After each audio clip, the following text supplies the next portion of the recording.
तुलसी महारानी,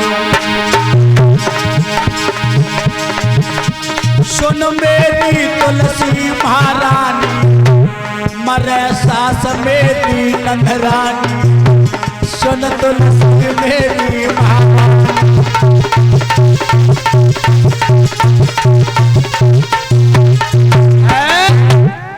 सुन तुलसी महारानी, मरे सास और नंदरानी।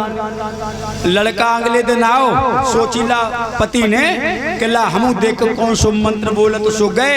सो पत्नी बोले जय हो तुलसी महारानी, मरे मेरी सास नंदरानी। अब वो पति बोला ए गौरी, मेरी बहन को और मेरी माँ को मारना चाहती है, ये तुम्हारा मंत्र था। मेरी माँ कह रही थी बहुत सुंदर मंत्र बोलती है, यही मंत्र है। बोली हाँ नहीं छोड़ूंगी, तुझे छोड़ना होगा कि नहीं छोड़ूंगी। बेव गई बाजार गए, सो एक तुलसी की माला ले आए और तुलसी की माला लाए और वे वहीं बैठिए और माला जपने लगे। और वे क्या बोले, सुन मेरी तुलसी की माला, सुन मेरी तुलसी की माला, मरे सगो ससुर और साला, सुन तुलसी मेरी माला।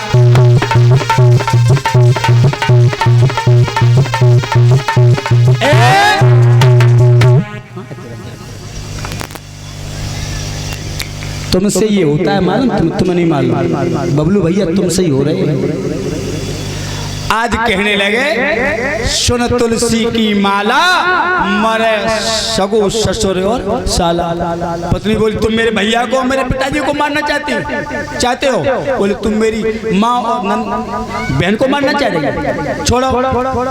अब पत्नी अगले दिन गई, उन्हें तुम तो छोड़ दियो ये मंत्र। अगले दिन पत्नी बोली, पलंग पे लेट गई, हाय पेट में दर्द, हाय पेट में दर्द, हाय पेट में दर्द। सासुर माँ ने अपना लड़का बुलाया, जाओ बहू के पेट में दर्द हो रहा। सो बच के आए, क्या बात है गोरी?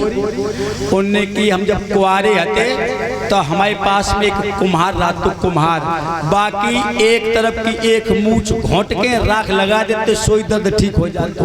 और जब ब्याह होगा तो ज्योतिषियों ने बताया कि एक तरफ पिया की मूठ घोंट के जला के राख लगाई तब ठीक हो पिया। अब तुम मूछ की राख लगा दो ना, मत जान गई। लला ने सोची मुश्किल में तो ब्याह हो, कहूँ बिना बहू के ना हो जाए। लला ने एक तरफ की मूछ घोंट दी, जो मूछ घोंटी अब वो बनावटी दर्द जो राख लगाई, दर्द तो ठीक हो गया।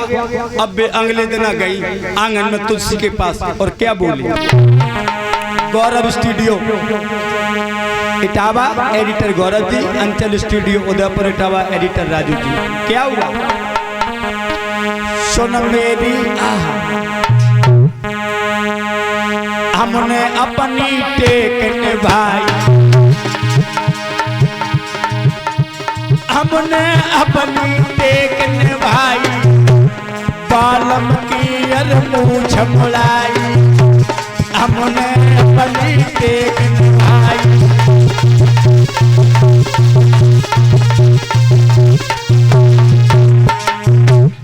गई बोली हमने अपनी टेक निभाई और बालम की मूछ मुड़ाई। पति बोले ले जनो तो मेरी चेक के ले, मेरी मूछ मुड़वाई दे।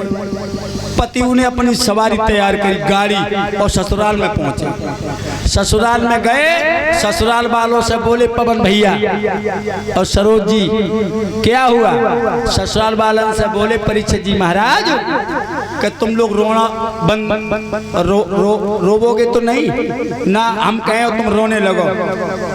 बोले नहीं रोएंगे, तभी हम बताएंगे कि नहीं रोएंगे। तिरवाचा भरो, तिरवाचा भरिए कि अब तो सुनो तुम्हारी बिटिया गई मर, और ये कही है सबने ज्योतिषियों ने कि जितने ससुराल में हैं लोग उनकी मूंछों घोंट ले आओ, सिर के बालों घोंट ले आओ और जलाए के राख लगाई जाए, तब बिटिया जिंदा हो ना तो गई। ससुराल वाले आएंगे, चलो बिटिया तो जिंदा हो जाए। सबने अपने अपने मूछ के बाल और सिर के बाल घोंट के दे दे। उनसे कही अब तुम जल्दी से आओ। वे तो पीछे आए, इन्हें अपनी सवारी से चल दे। वो बाल तो उन्हें नदिया में सिराए दे और घर पे आए और पीछे ससुराल वाले आए रहे थे, तब तक ऐसे बैठी है आंगन में और क्या बोले, आहा सुन मेरी सासुल की जाई, सुन मेरी सासुल की जाई, सात भामर डाल के संग में आई, पीछे घुटन पलटन आई, सुन मेरी सासुल की जाई।